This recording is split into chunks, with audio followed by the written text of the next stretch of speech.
तर इराणनं अमेरिकेसमोर काही अटी ठेवल्यात, त्या अटी नेमक्या कोणत्या पाहूयात. तातडीनं हिंसा थांबवा.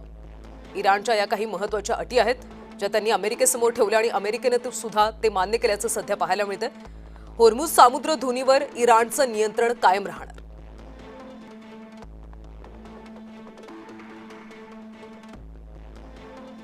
युरेनियम संवर्धनाला परवानगी, अशा काही महत्त्वाच्या अटी इराणने ठेवलेल्या आहेत.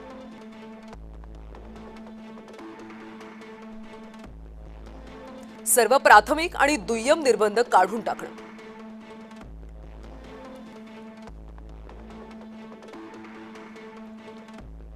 संयुक्त राष्ट्र सुरक्षा परिषदेच्या सर्व ठरावांचा अवलंब थांबवणं.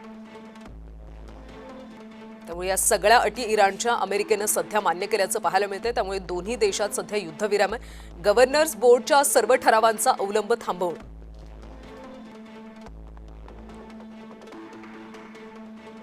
इराणला नुकसान भरपाई देणं. क्षेपणास्त्रांच्या हल्ल्यामुळे इराणमध्ये मोठं नुकसान झालंय आणि त्या सगळ्या नुकसानाची भरपाई देणं अशी सुद्धा एक इराणची महत्त्वाची अट आहे. पश्चिम आशियामधलं अमेरिकेचं सैन्य मागे घेणं.